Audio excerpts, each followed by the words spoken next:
Well, hello, welcome back to the channel. Tonight we're going to be working on the installation of the shift tower on this Allis WD project, and I'll kind of go through the process of putting that in place. So if that's something that you're interested in seeing, stick around, it's coming up.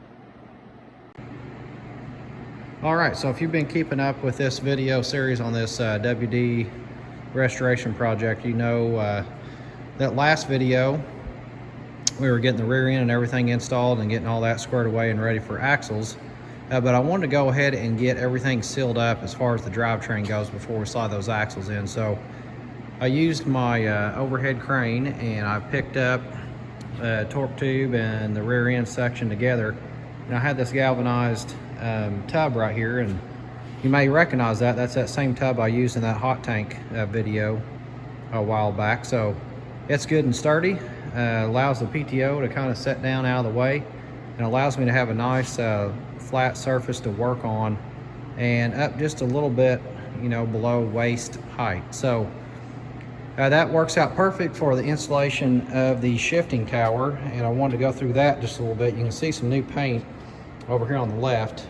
So the reason I went ahead and painted that is, as you know, the shift tower portion, the front of it that tells you what gear you're in, sticks out from the cavity, and where it sticks out is where I've painted. So when I go to paint this thing, with that being cleaned up, I'm not going to be able to get paint down in there, so I didn't want to have any kind of rusting or anything happening from that area at a later date. So I went ahead and just shot some paint on it real quick. It doesn't have to be anything fancy. I just wanted to get it sealed up. That way I don't have to deal with that at a later date. So I've got my new gasket that will go on there. What we'll do first is we'll go ahead and put some Permatex on there and get that gasket set, and then we'll get ready for our shift tower. I've already cleaned it up. I've inspected it. The shifting forks look good. I do have it in second gear, as you can see, and second gear is where you want those forks to be in order to get all this to line up and slide in. So we've got 3 shift forks, and we've got 3 positions obviously inside here. We've got this area on the back, and then we've got the reverse, which is the one that's tricky to get into, and then we've got our front shift collar. So when we're in second gear with the shift collar, that is how your gearing is going to look inside the transmission. So I've already moved those in place, so this will be a nice smooth fit in there. So that will be step 1. If you've had that transmission apart or been messing with it, you want to get your gearing in this order. So this center gear right here does not move. Just simply slide this one back, push your reverse sliding gear all the way towards the back of the tractor. It will butt up against this gear, and then your shift collar on the front is just kind of right there in the middle. Not much to it, but that's a good position to get you into before you slide the shift tower on. So let me get the camera set up in a different angle here, and we will go ahead and get that installed. Okay, so just want to mention the camera angle has changed. So if you're looking at this, the front side is up here. Earlier I was on that side of the tractor when I was talking about positioning of the gear, so don't let that confuse you if you're using this video to line yours up. Here is your hand clutch housing cover, so just keep that in mind. All right, so first thing I'm going to do, I'm just going to dry fit my gasket on here, because I want to make sure that I put my Permatex in the proper location.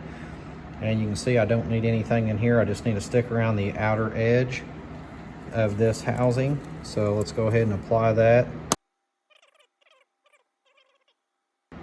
All right, so we got that. You just want a little bit on there. I know there's some places it's a little bit thicker. I'm not worried about that. It will squeeze out, and I will get that removed when we do some getting ready for some paint. All right, so let's just slide that in place. Kind of stick it onto the Permatex to hold it nice and flat. All right, that looks good. We'll do the same thing again on the top of this gasket.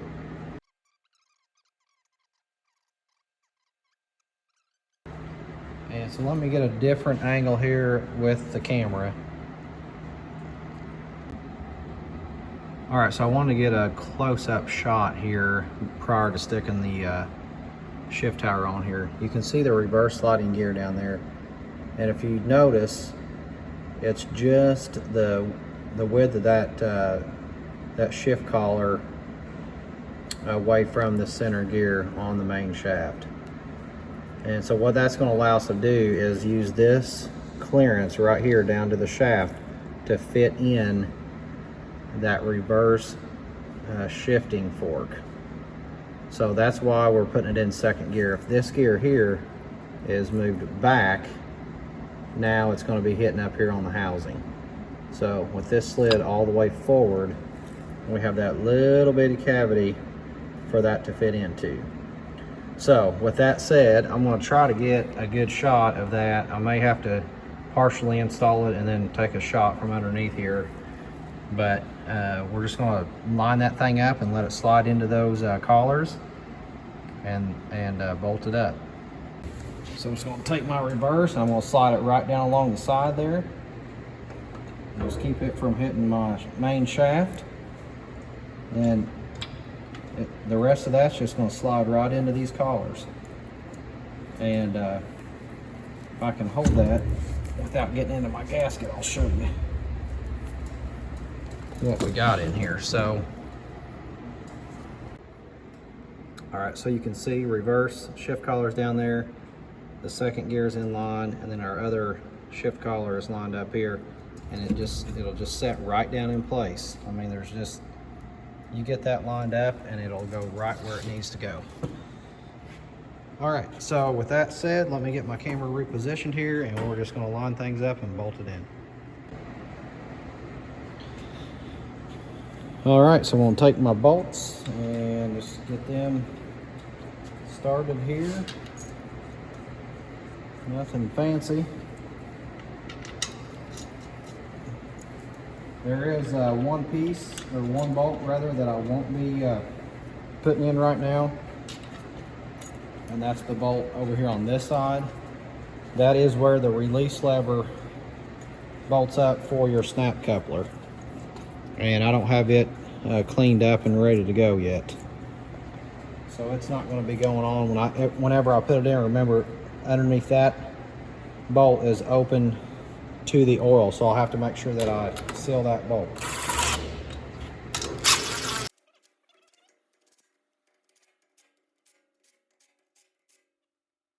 So that will have the shift collar installed. Here's the bolt that I was referring to right here. The mechanism that releases my snap coupler will go in that place. And we are in second gear, so that's all there is to it, guys. There's really not a whole lot. The whole trick to it is having the alignment set where it needs to be. So that second gear is your best friend when it goes to sliding this thing in place. So anyway, hopefully that will help you if you're stuck on yours and are fighting it or wanting to take one off and not sure what to expect. Appreciate you watching. Hit like, subscribe, comment below, and share the video. Until next time.